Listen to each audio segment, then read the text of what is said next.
Good evening. It's Pastor Wade Martin Hughes, Sr., coming to you from Faith Assembly of God, P.O. Box 331, Smiths Grove, Kentucky, 42171, or we're reachable via Kentucky Fingers at AOL.com. That's KYFINGERS at AOL.com. We want to share some things with you tonight. Most know that we've been in a battle for our life.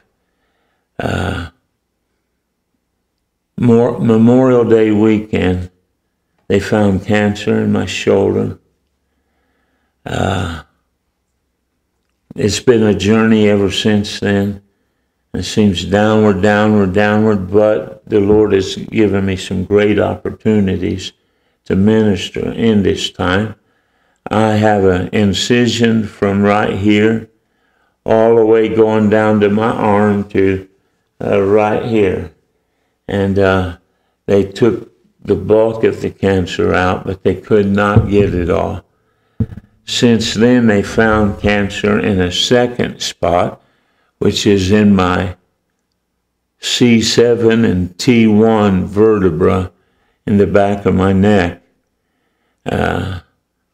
We've been to, in the morning, will be the third time this week to Louisville. Louisville's a 2-hour drive, would you say, Larry? Something like that.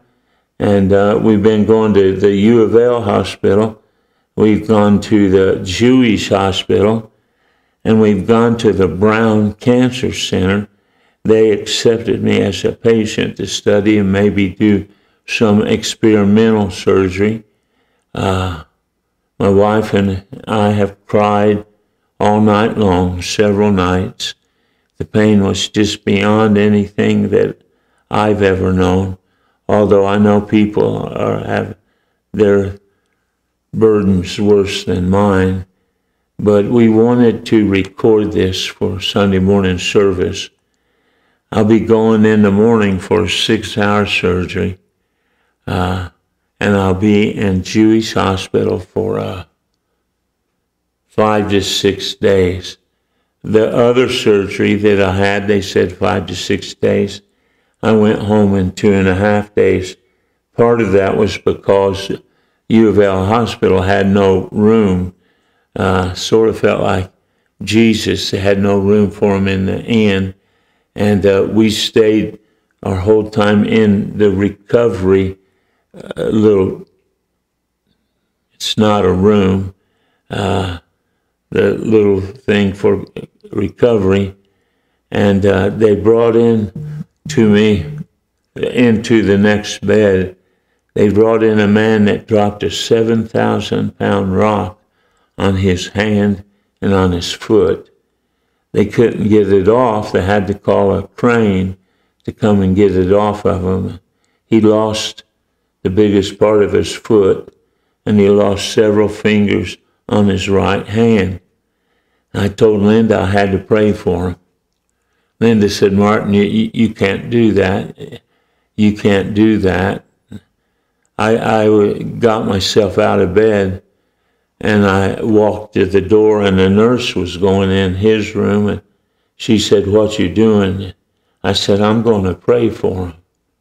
I said, I'm a preacher, and I want to pray for him.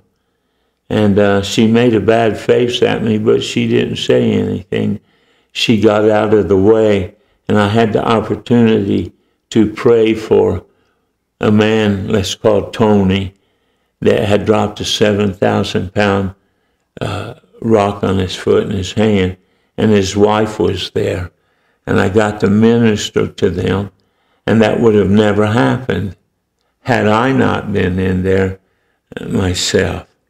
And this battle has been 4 months, Larry, something like that, 5 months that we fought.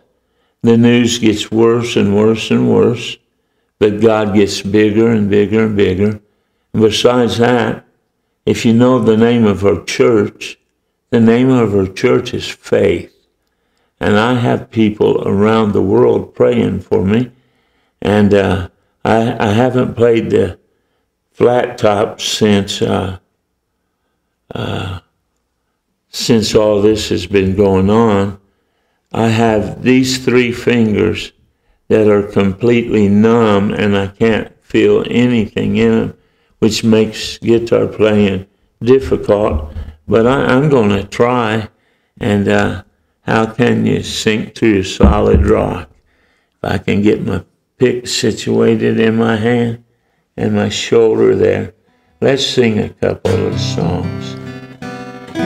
What a day that will be when Jesus I shall see, when I look upon his face, the one who saved me by his grace, and he takes me by the hand and leads me through the promised land.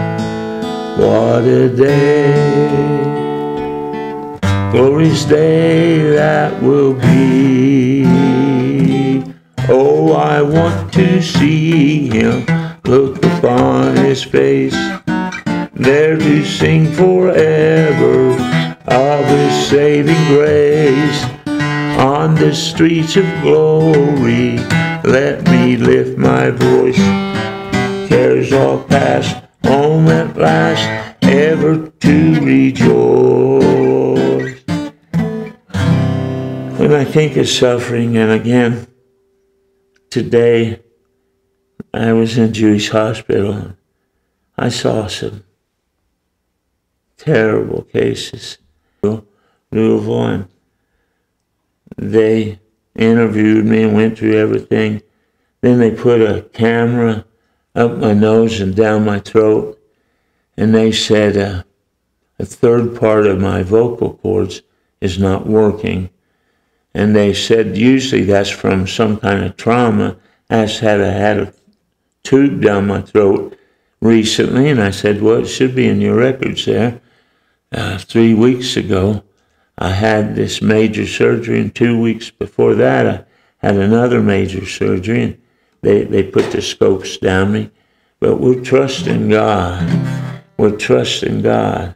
You hear me? And some of you all have cases worse than ours. I want to sing this one. Let's go to G. Just a closer walk with thee, granted Jesus is my plea. Daily walking close to thee, let it be, dear Lord, let it be, let it be, dear Lord, let it be. I believe I better not try anymore. We're going to put a good old Epiphone back in the stand. We would like to thank tonight Mr. Larry Carter on the other side of the camera. And he has with him tonight, we're blessed to have his wife, Sister Dee, with us. And we're glad to have that. I'm going to turn my chair back around. It's hard to play the guitar with arms, especially a flat top. I have something I want to share with you tonight. And since I've been diagnosed with cancer, this is sort of the slower kind of cancer on this side. On this side is sort of the faster, aggressive kind of cancer. I might be a candidate for radiation on my neck, and I might not be. They'll have to see till after the surgery tomorrow. And again, Linda and I, my oldest son, have been to Louisville. Tomorrow I'll be 3 times this week. It's 2 hours up and 2 hours back. Unless you're riding with a policeman. And if you're riding with a policeman, he goes faster than everybody else. And most know my oldest son is a state trooper. And I have 2 sons. The other son is in classes at U of L. He's already up there, but he can't get out of the classes. We have 6 grandchildren. And I can say now, I said last time I got in trouble over it, 6 grandchildren. I have 1 grandchild, a great-grandchild, and I have 2 great-grandchildren in the oven. One's going to be a boy and one's going to be a girl. And we're intending on being there and dedicating them to the Lord. I've dedicated all of them to the Lord. I want to talk about my concern of what's going on in the church today. I once was young, and now I'm old. I haven't seen the righteous forsaken or seed begging bread. I'm not going to build a bunker or those kinds of things. I believe God takes care of us. I believe one day God spoke to the angels that made bread and said, I want you to make enough bread for over 1 million people. And God made a way. And with manna, manna means, what is this? God's always made a way for his people. And I would like us to talk about, I have failed. Nothing has gone the way that I planned it to go. Nothing has gone the way that I planned it to go. I left school teaching in 1981. I went to church just to fill in. The church was so dirty you could write your name on the wall in the coal dust. There were several windows broken out of the sanctuary. If it rained just right, it came in. Our superintendent at the time, James Ellis, he's been dead for years, he asked me if I'd go there and fill in. And I said yes. And Linda and I, we were at Frankfurt holding a revival. And Linda and I drove to Prestonsburg, actually West Prestonsburg, and we went to the little church, and there was 3 people there. And the old man said, you're going to be our next pastor. I said, okay. I said, let me see the ACMR, Annual Church Ministries report. Let me see it for last year. And he showed it to me. They averaged 3 in Sunday morning worship service. Joe and Rebecca and Ethel. And they called me on Friday that night. I wasn't running to be pastor. They called me on Friday night and said, we've elected you as pastor. You've carried every vote. Yes, it's easy to carry 3 votes. And I was elected as pastor. I didn't accept. I went back the next Sunday and preached, and we went up to the presbyter's house, Lori Vanucci, and we visited with him a few minutes. And as we left, he said, Brother Hughes, you're going to be the next pastor of that church. And I sort of laughed inside. I laughed. It's like Sarah in the tent. I laughed. God, here I am, a school teacher. My Sunday school class back at my home church is bigger than the whole church is. I ended up pastoring there for 8.5 years. 1,372 sermons I preached at West Prestonsburg. The Lord blessed. The 3 grew instantly the next Sunday because Marty and Josh was still in diapers. Marty and Josh went with us, so there was 4 of us and 3 of them. We doubled the attendance in our first week.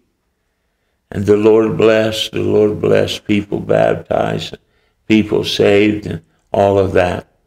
But that's not what I planned. When I quit teaching school, I never planned.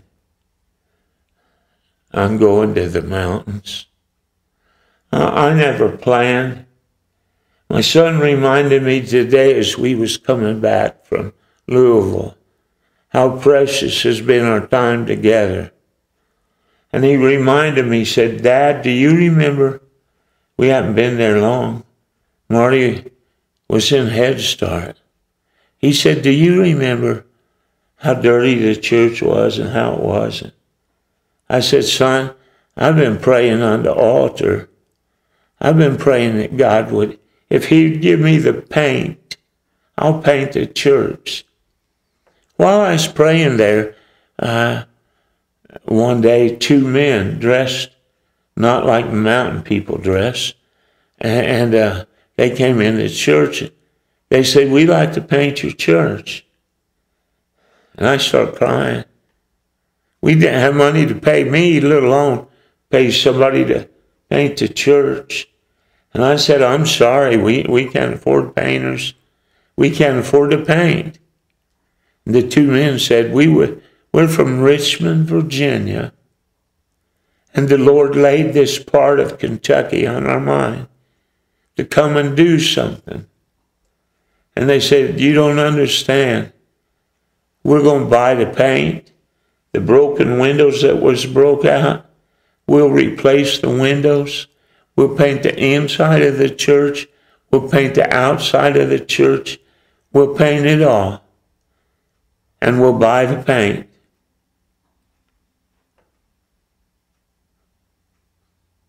Sometimes you forget what God has done for you. And today my son, again, he would have been in, they call it Head Start. It's something like kindergarten in the mountains for poor families. We qualified for it. And he reminded me how good God has been to us. But our journey's not gone the way that we thought it would go. Memorial Day weekend, I was in the hospital here at Bowling Green. They knew I had a broken clavicle. They just said it's a broken clavicle. The 3rd doctor to see me was very concerned. He said, I think it's cancer. Without running a test, I think it's cancer. They ran tests, this test and that test, a PET test, a CAT scan, whatever that they ran them. And when they came back with the diagnosis for sure, both my sons, my 2 oldest grandsons, and my wife, I hadn't seen them for a little while. They knocked on the door and the door opened. They didn't have to say a word to me. I knew that we was going to be in for a journey that I didn't expect. I never planned this journey, but I want to tell you, I thank God for it. God's been so good to me. In my 10 days in the hospital, 8 days, I couldn't get out of bed. I couldn't walk. This lady comes and she's a nurse and she sits down on the side of my bed, and I got to be careful to protect identities. She sat down on the bed She said, my brother died recently, unexpectedly. He died. I think she said he drowned. And she said, I can't get over it. There's a song by Willie Nelson that I'm not a worldly person, but there's a song by Willie Nelson that says you can't get over it. You have to get through it. You can find it real easy on your cell phone. I pulled it up on my phone and I played it to her. She started crying. I got a hold of her hand and I started praying for her. And I prayed for her in the strong name of Jesus Christ. I prayed for her. The next trip in the room, she said, I know you don't know it, but she said, I'm Muslim. I said, that don't change a thing to me. That don't change one thing to me. I prayed for you in the strong name of Jesus, and I've asked Jesus to come in. Not the last day I was there, but near the end of my journey there at the hospital, I heard that nurse tell another nurse, God is in that room. She wasn't talking about me. She was saying God is in that room. Had it not been for a broken clavicle and cancer, I would have never had a chance to minister to that lady. Her Rama friends and my Rama friends probably wouldn't have ever touched each other. I'd like us to turn to Zechariah, the 9th chapter, verse 12. Zechariah, the 9th chapter, verse 12. Turn ye to the stronghold, ye prisoners of hope. Even today do I declare that I will render double unto you. As Zechariah picked up his pen and started writing under the anointing of the Holy Spirit, he foresaw an issue of hope. We get sick, we get down. I have a first cousin, closest to me in age, Deborah, Cincinnati, Ohio, that is under hospice. They give her hours to live.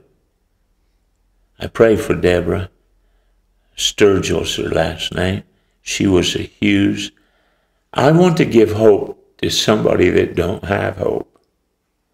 And I want you to know, though you think you have failed, you've not failed. It's a lesson. It's a lesson to be learned. And nothing goes like I thought it should. I don't care if you're doing a wedding or going on a trip or whatever. Nothing happens the way you think it should. Sometime back, I was straightening up the songbooks on the racks here at church, and there was a little note left there. Little child wrote with a bold marker, but it was very easy to read. He said, a little child, now, boy or girl, I'm not for sure. It was stuck in the songbook rack. The little boy wrote, I hate my life and I want to die. Wow. He said, I don't have a phone. Wow. I was an adult before we had a house phone. He goes on and wrote, I have, but I'm not going to show it to you. He says again, I hate my life. I hate my life, and I want to die. 8-year-old, 10-year-old, maybe, I don't know. He says, I don't have an iPhone. I hate my life. I want to die, I don't have no iPhone. I don't have no iPhone. Our world is so twisted. Our world is so twisted. And in that twisting, the devil tries to tell every one of us, you're a failure. I'm going to get my hanky out if I got one. I got one. I'm sure Dee has heard many times in her spiritual life that the devil told you you failed. You're no good. You're no good. That's a song. You're no good. You're no good, baby. You're no good. I'm tired of the devil telling my people that they're no good, that they're no good. We don't have any fame.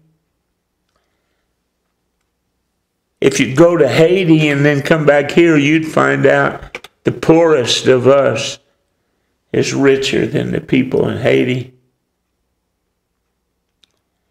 My heart breaks for that little boy that wants to die because he don't have an iPhone. Somewhere life has been twisted that we measure success by how many square foot's in our house, what kind of car we're driving. God doesn't measure success the way the world measures success. Jesus told the boys once, boys, you're arguing over who's going to be the greatest. Jesus said, you don't even know. You don't even know what's going on. He who would be great would be the servant. I want to tell a story that I've told many times, and I think it is very worthy. Larry, could you just run back to the row of seeds and get 3 big seeds off of that? And I'll just keep talking and keep rocking. I'm not for sure that you know, this was my dad's rocking chair. And over to my right there is a blanket or a quilt made with my dad's neckties. And resting on them is a pillow made out of my dad's neckties. I don't wear neckties. Dad wore neckties to grow grass. But one day, out in a cold, windy mountainside, there grew a big tree. And on that big tree grew 3 big seeds. We've got tons of seeds here. Let's see how Larry gets it up here without getting in the picture. I'm sorry, Larry. I meant to bring seeds from home. Did you get 3 big ones? Okay.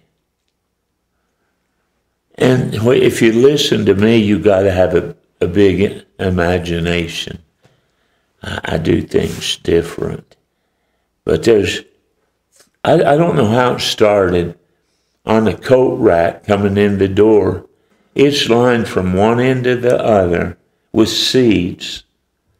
After it started, I put a few seeds there, and I guess people just bring seeds, but you never know what a seed can do.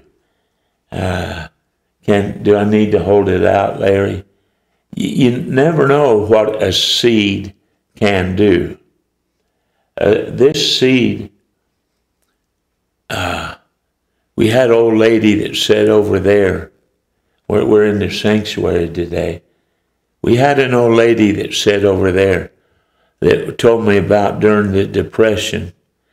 Her family 3 kids and a mom and dad all lived in a car.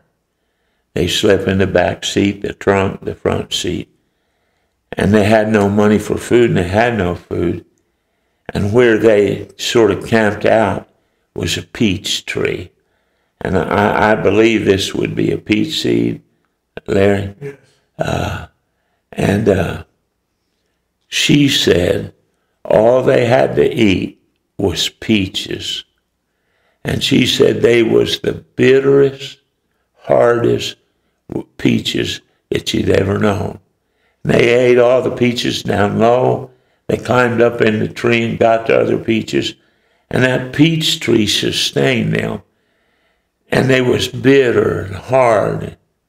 She said, but every day, when I crawled out of the trunk from sleeping all night, what a joy it was to get one of those peaches and eat it. And she said, we would have died had it not been for that bitter, hard peach tree. Not only did it provide them shade in the day, but it provided them safety at night when they slept in the car. I don't know if you could see, I don't know, what are we guessing here, a plum seed? I don't know. 3 seeds were talking. They was hanging on the tree, and they was talking, and they talked about how so many seeds around them was falling off the tree. And the 3 seeds made a pact, and they said, whatever happens, we're not going to fall off the tree. Whatever happens, we're not going to fall off the tree. And they talked to each other. You know, seeds can do that. And they made that pact, and a storm come, and the wind blew. One of the seeds thought, well, I might as well fall off. And he remembered the pact with the other ones, and he said, no, I can't let go. I can't let go. And they hung in the tree. They could feel the sap coming up and nurturing them and the fruit that grew around them. But they made a pact. I'm not going to fall off the tree. I may never become anything, but I'm not going to fall off the tree. I'd like to make a pact with you today. Wherever you are, we asked everybody if they would please pass it on to others. Some do, some don't, and that's okay. But I want us to make a pact. I'm going to stick with it. I'm going to stick with it like chewing gum under a table. I'm going to stick with it. And here they are, hanging, and one of them said to the other, I'm growing. I can feel I'm growing. And the other one said, I can feel I'm growing. And I would help. And they felt like they was growing. And the more they hung onto the tree, the more the storms come, rain, and then be doggone, it wasn't a storm or a rain, it was a drought. They couldn't get any sap or water or whatever was, but they promised, I'm going to hang on. I'm going to hang on. Other seeds all around them fell off the tree and said, what's the use? What's the use? And they just fell off the tree. And squirrels came and ate the seeds off the ground. Deers came. Deers love acorns. And a lot of deer hunters will get around an oak tree, look for the seeds, and the deers will eat them. They never become what was planned because they felt like they was a failure.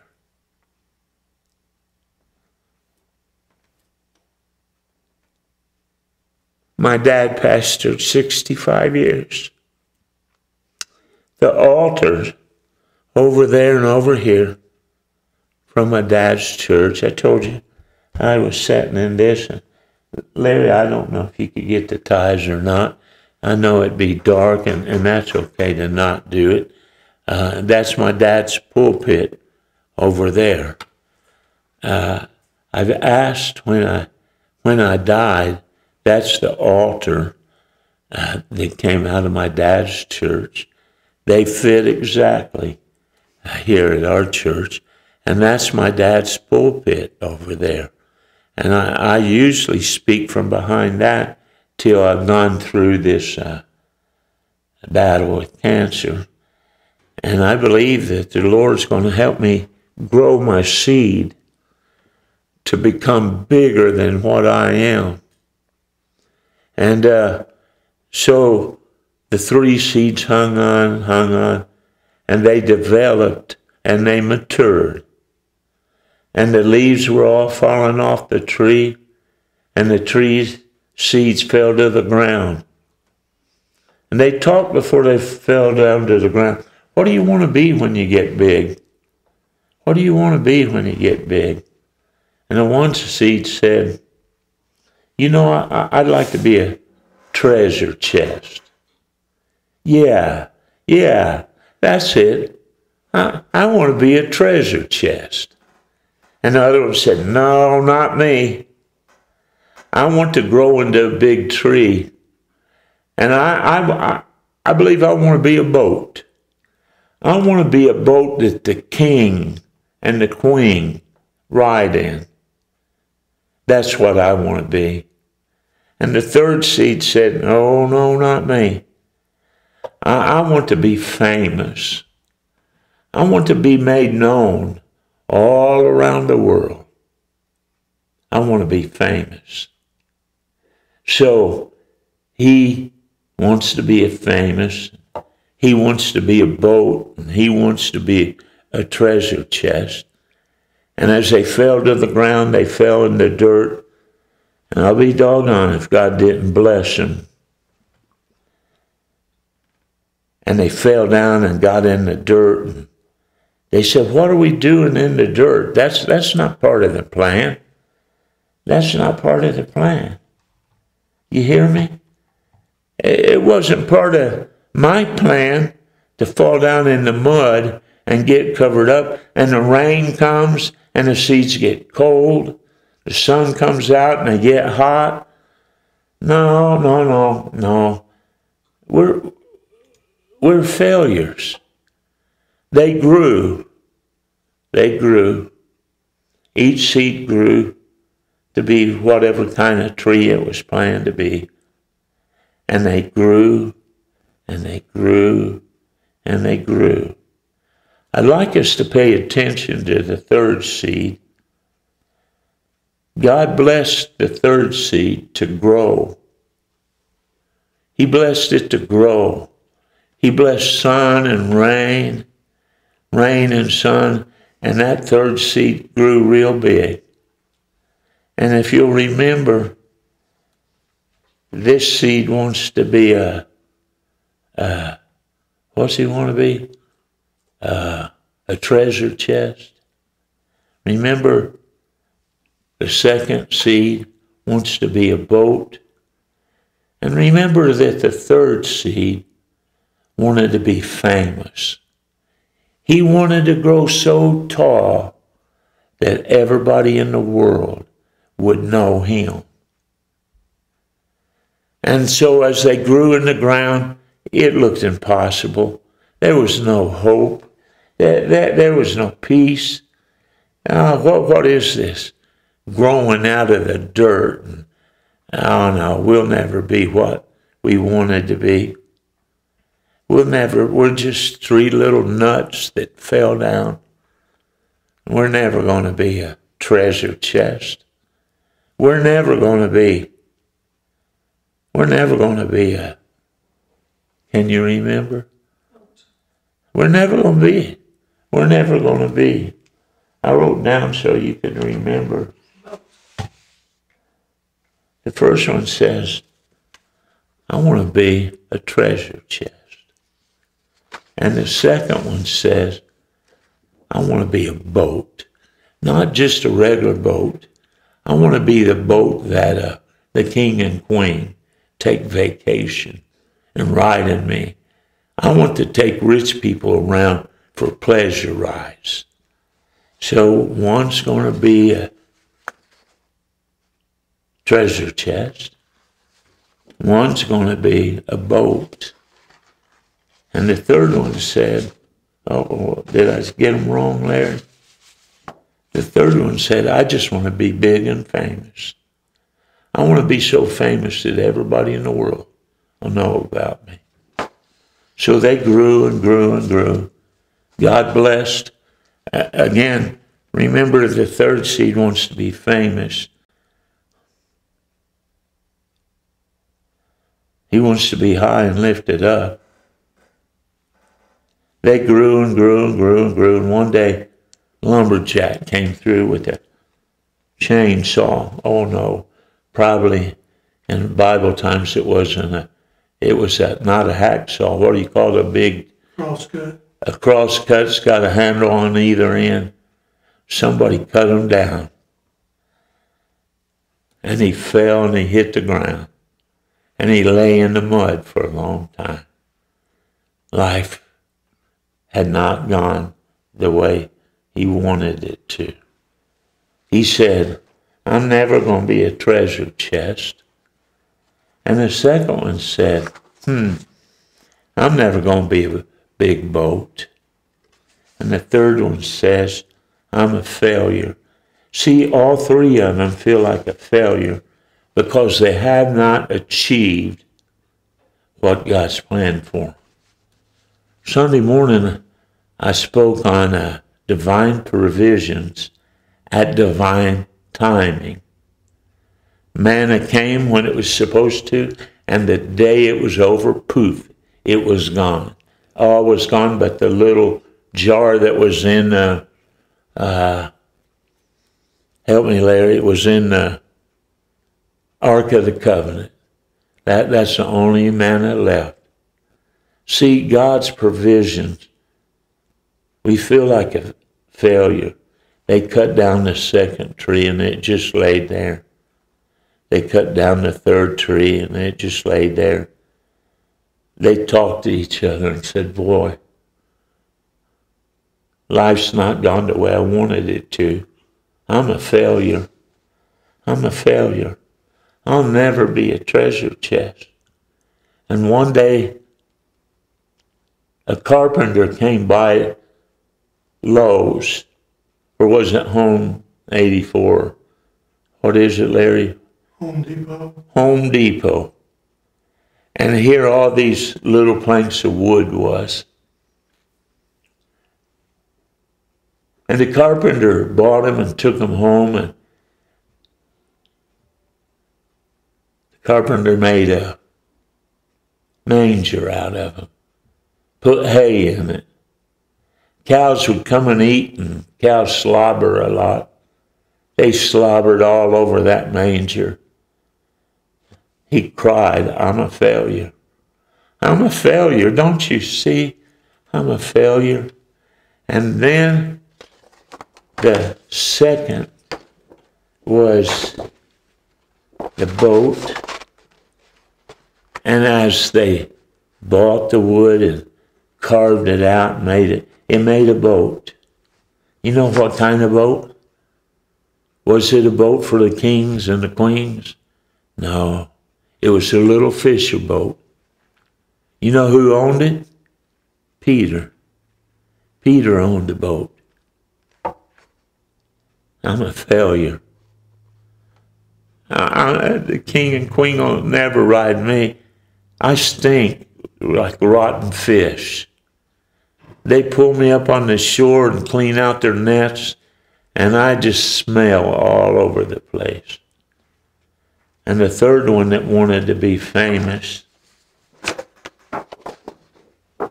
he just laid hewn lumber. he just laid there for ages and ages and ages.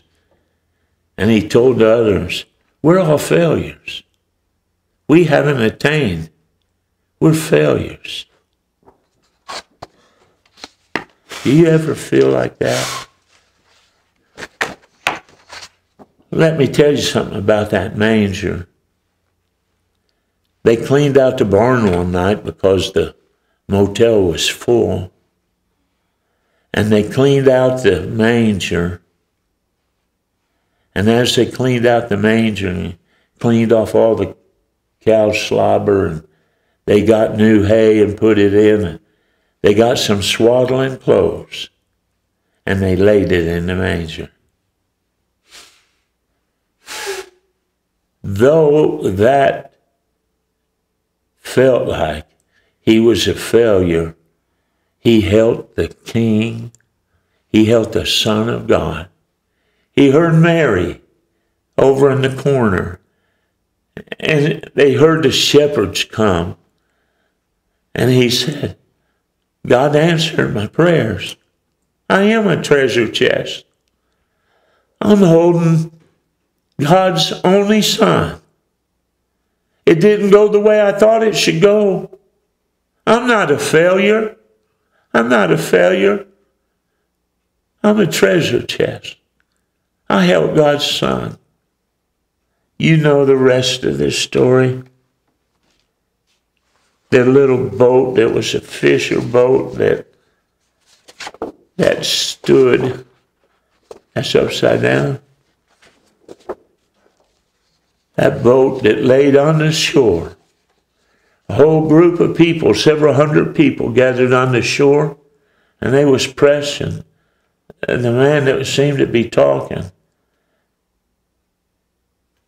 and he said, he asked Peter, can I borrow your boat? Push out a little ways. And Jesus sat in that boat and taught hundreds of people. No, he never did haul the king and queen around. But the plan of God was, from the time he was a seed, the plan of God was, you're going to be a boat. And Peter and the boys are going to fish out of you. And they'd fished all night and taken nothing. And I'll be doggone if the King of Ages, stood in me and he hollered out, boys, just throw your net on the other side. And they got a catch that was so big that it took 2 boats to come in. If we could talk to that boat another time, it would say I was out on the water and a storm come in, and we was going to sink, and they woke that king up.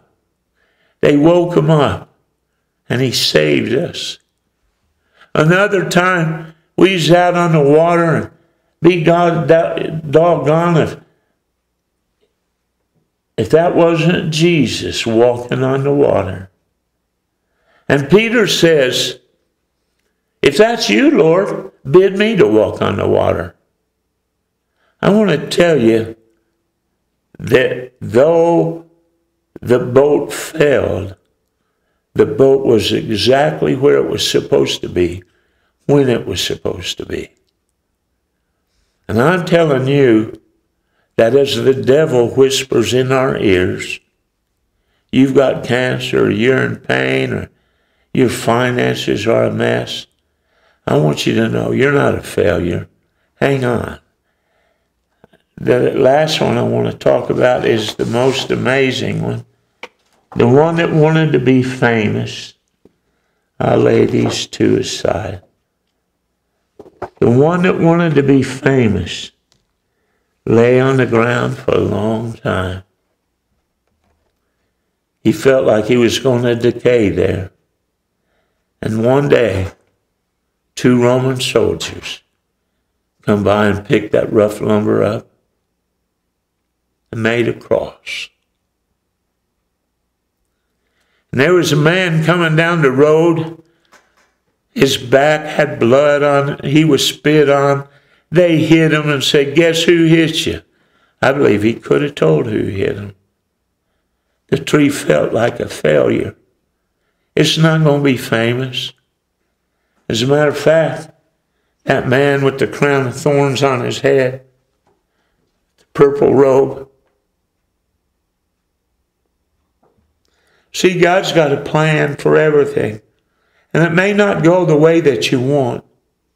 And I want to tell you, you might feel like a failure today.